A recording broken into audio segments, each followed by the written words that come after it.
자, 여러분 안녕하십니까? 에버랩스입니다. 자, 아까 했었던 그 파주운정 주상복합 1, 2, 5, 6, 1, 2, 5, 6 블럭에 대해서 이제 그 매뉴얼 한번 보고 있는데 이거 가지고 해서 이제 계속해서 이어지는 시간 한번 보도록 하겠습니다. 여기 내용이 이제 좀 상당히 중요한 내용인데 아까 했었던 거는 이제 기초적인 내용이라면은 여기서는 제가 현장에 있으면서 가장 많이 질문을 받았던 부분이고, 이 빨간색 친 거 있죠? 신혼부부하고 생애 최초.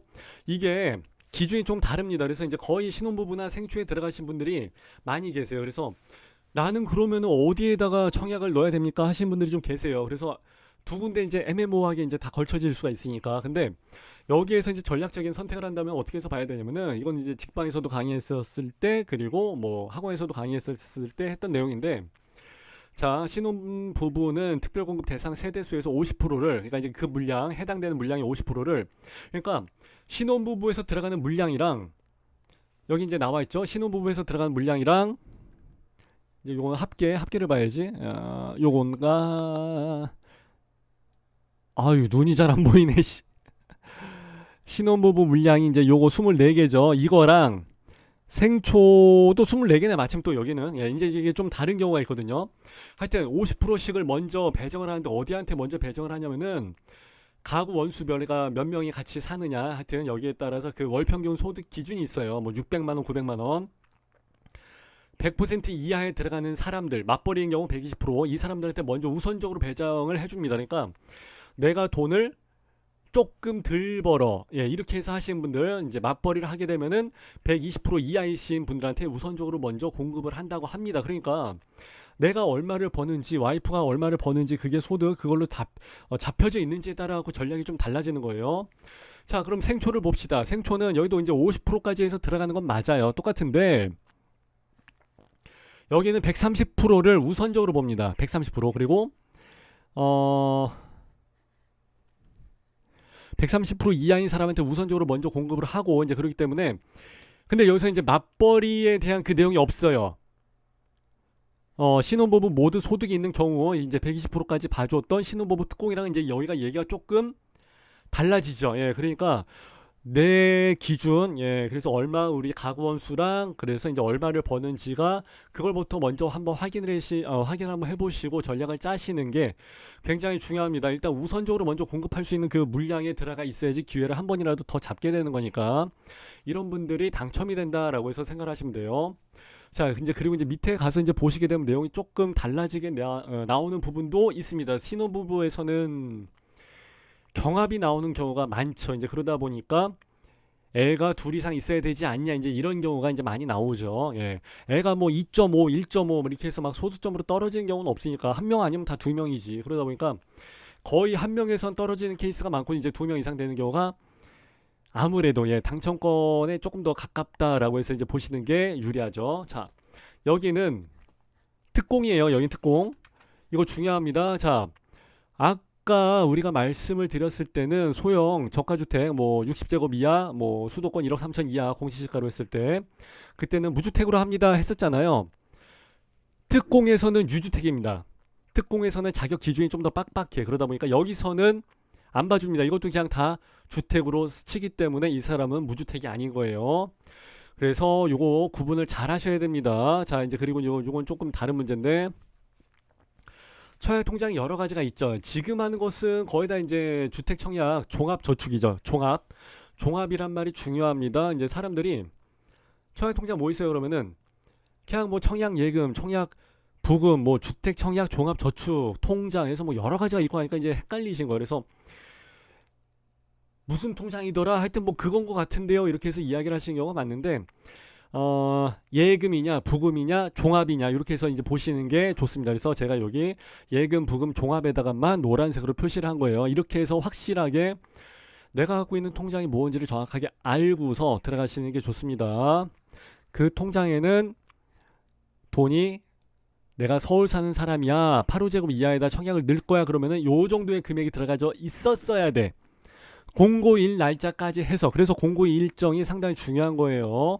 근데 나는 인천 사람인데 요번에 여기다가 청약을 넣을 거야. 근데 인천 사람은 250만 원만 있어도 돼요.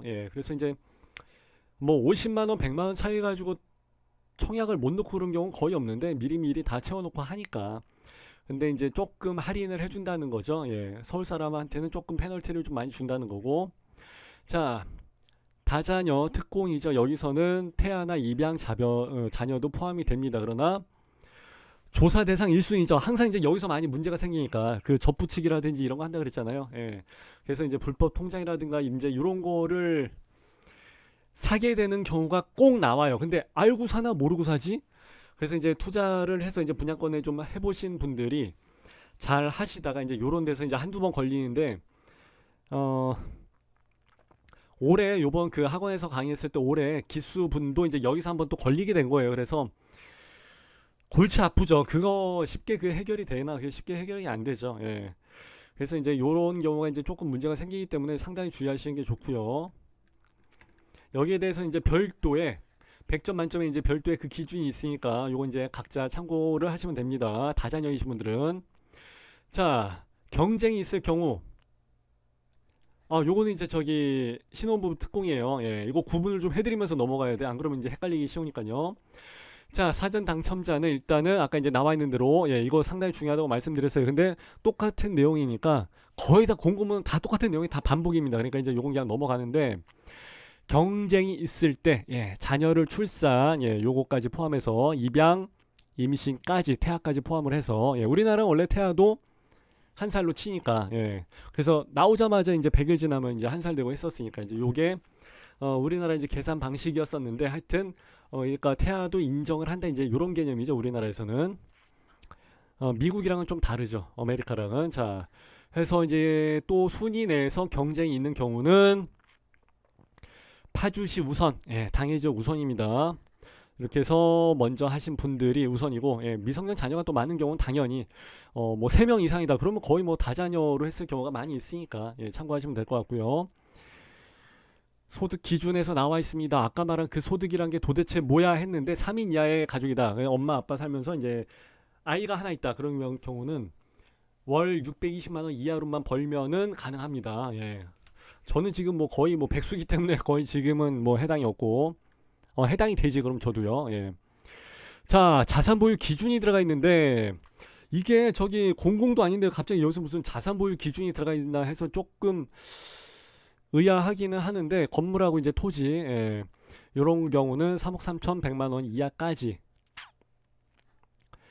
지방 세정 시가 표준액으로 해서 이제 들어간다고 합니다. 예, 그래서 요거 한번 여러분들이 잘 등기 띄어서 이제 이런 거랑 좀 내용을 다 좀 맞춰 보셔야 되니까 조금 골치 아파지고, 자동차는 또 안 따지네. 예, 공공에서 하는 거는 이제 자동차까지 뭐 몇 cc 이하, 뭐 몇 년식으로 해서 계산해서 뭐 가액이 얼마까지 해서 막 따지고 이제 그런 경우가 있는데, 자동차까지는 물고 늘어지지는 않았네요. 자, 요번에는 이제 생초인데 이거 중요합니다. 왜 그러냐면은 생초에서 질문 듣는 내용들의 하나가 꼭 이거예요. 5년 이상 소득세 납부한 사람. 그러니까 어떻게 돼요? 전업주부는 안 돼요. 예, 전업주부는 안 돼요. 그러니까 알바라도 해가지고 뭔가 그 1년에 한 번씩은 하루라도, 1년에 한 번씩은 하루라도 해서 신고가 들어간 게 있어야 됩니다. 그래서 5년치가 있어야 돼. 그래서 만일에 이제 자영업자다, 없으면 없는 대로 빵원일지라도 소득 신고가 들어간 게 있어야 됩니다. 그래서 그냥 전업주부이신 분들은 참 이게 조금 안 되죠. 이런 경우가. 예. 자, 여기도 나와 있는 게 3인 기준, 요거는, 예, 800만 원 이하까지. 예. 야, 이건 거의 뭐 연봉 1억이 넘어가게 되는데 이런 거는 대단하다 진짜. 그죠? 예. 자산 기준은 똑같습니다. 이거 참고하시면 될 것 같고요. 자, 사전 당첨자 선정 방법이요. 자, 뭐 공고일 기준으로 했을 때 또 공고일 기준이죠. 소득 기준 및 추첨제에서 경쟁이 있을 경우 파주시에서 1년 이상 계속이요, 계속. 예. 합산이 아니라 계속. 예. 이렇게 되신 분. 그러니까 이제 당해적 우선이죠. 예. 이런 사람들한테 30%를 먼저 배정을 해준다고 하니까 역시, 예, 당해적. 그래서 주소지를 옮겨놓고 했던 거예요, 옛날 사람들이. 자, 근데 요즘 이제 다 걸리죠. 예, 다 이제 막 조사 나오고 하니까 옛날에 막 주유소, 뭐 공장, 뭐 아니면 뭐 비닐하우스 했는데 이제 그것도 이제 다 뛰는 놈 위에 나는 놈이 있고 해서 이제 얘들도 업데이트가 많이 되면서 해당 지역에서 통화 내역이 있는지, 기지국 접속 내역이 있는지, 해당 지역에서 이제 신용카드 사용 내역이 있는지 이런 것까지 다 확인을 하죠. 그래서 이제 옛날 같지 않고 이제 공무원들도 똑똑해지고 그래갖고 많이 잘 잡죠. 예, 가끔씩 이제 뉴스 나오기도 하고 그래요. 자, 여기는 가추첨제 비율을 이야기합니다. 여기 이제 아까 봤을 때 8호제곱 이하가 있으니까 여기서는 가점제가 75%, 추첨제가 25%가 들어갑니다. 그러니까 가점이 낮은 사람도 추첨으로 해서 무주택인 경우 당첨이 될 확률이 좀 있다 이거예요. 그리고 여기는 아까 뭐 89 타입인가 뭐 하나 있대, 그죠? 이거는 가점제가 30%, 추첨제가 70%까지 해서 한다고 합니다. 그러니까 추첨제가 70%가 있기 때문에 8호 제곱을 초과하는 그 물량들이 있어요. 가끔씩 뭐 101 타입, 109 타입이 있는데 여기 아까 뭐 보니까 89 타입인가 있었죠. 그런 쪽에서 경쟁률이 좀 많이 나옵니다. 이런 것은 1주택이신 분들이, 그러니까 거의 뭐 투자 아니면 뭐 투기 세력들이 많이 들어가죠. 그래서 항상 보면은 대형 평형이지만 이런 데서 경쟁률이 상당히 나오는 이유가 이제 바로 그런 부분 때문에 그렇습니다. 이건 아까 봤던 거랑 이제 다 똑같은데 갑자기 서울시, 인천광역시를 순서를 좀 바꿔놨죠. 예. 이러니까 헷갈리는 거야, 이러니까. 자, 무주택 기간이랑 요거 84점 만점인데 요거를 계산을 하게 되면은요. 계산이 중요한 게 아니라 본인이 할 때마다 계산이 자꾸 틀려질 거예요. 예. 그 날짜를 정확하게 알아야 되는데 이 날짜까지 그걸 어떻게 사람들이 계산을 합니까? 그죠? 근데 그러다 보니까 조금 유리한 쪽으로 계산을 하시는 경우가 많이 있어서 그렇습니다. 자, 이 내용은 이제 아까 봤던 거랑 이제 거의 다 똑같아요. 이제 반복이니까. 이제 보통 여기 뭐 한 32페이지에서 나와 있는데 원래 입주자 모집 공고문은요. 보통 한 50페이지, 60페이지, 뭐 64페이지 넘어가는 경우도 있고 막 그래요. 근데 이제 사전 청약이다 보니까 아직 확정되지 않은 내용들이 있다 보니까 이 내용이 조금 적게 들어가는 경우가 있습니다. 예.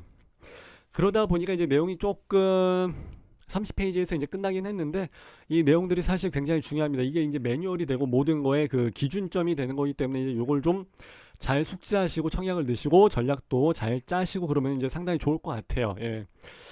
나머지 내용은 좋은 게 있으면 이제 또 하고 1편, 2편에서 이제 기본적인 내용을 좀 다루기는 했는데 사실 마지막 부분에 조금 내용이 좀 들어가야 되는 부분이 있습니다. 어차피 뭐 부지는 다 확정이 됐기 때문에 거기에 관련된 내용들이 있는데 보통 일반적인 아파트 같은 경우는 뭐 주변에 우사가 있다, 뭐 돈사가 있다, 그러니까 뭐 소 키우는 뭐 그러니까 뭐 돼지 키우고 소 키우는 데 있고 그러면 파리랑 뭐 냄새가 엄청나거든요, 사실.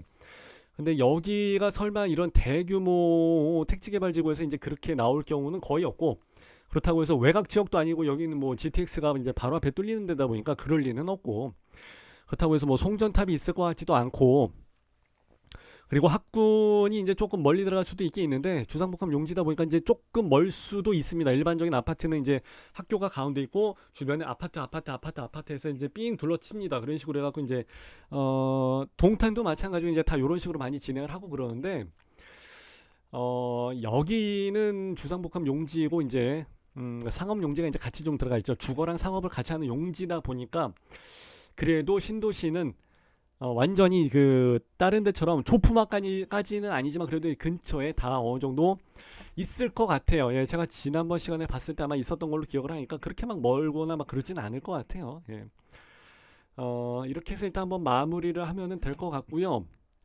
또 필요하신 사항이 있다든지 그러면은 우리 그 에버랩스 밴드에다가 올려주세요. 그리고 매주 수요일 저녁, 일요일 저녁 9시에 라이브로 해서 이제 방송을 하니까 이때 질의응답도 가능하고 하니까, 아니면은 뭐 다른 지역 어디 방송해 주세요. 그러면 이제 그거 보고서 제가 이걸 가지고 막 방송하기 위해서 막 공부를 하면서 방송을 한다든지 그러지는 않아요. 제가 원래 공부하는 머리가 아니다 보니까 이제 그 정도까지는 안 되고 그냥 보고서 그냥 쓱 보고서 그냥 아는 대로 그냥 이렇게 하는 거기 때문에 뭐 도움이 되는 부분도 없지 않아 있을 것이고 살다 보면 이제 조금 오류가 되는 부분도 없지 않아 있을 것이라고 생각이 되니까 적당히 잘 선별해서 이제 주워 들으시면 되지 않을까 이제 이렇게 생각합니다. 자, 일단 이렇게 해서 마무리하는 걸로 하고요. 조태꾸알 아시죠? 좋아요, 댓글, 구독, 알람, 그리고 에버랩스의 밴드 오셔갖고 다른 정보 좀 많이 취득해 가시고 하면은 좋을 것 같습니다. 자, 이렇게 해서 마무리하는 걸로 할게요. 감사합니다. 빠이빠이.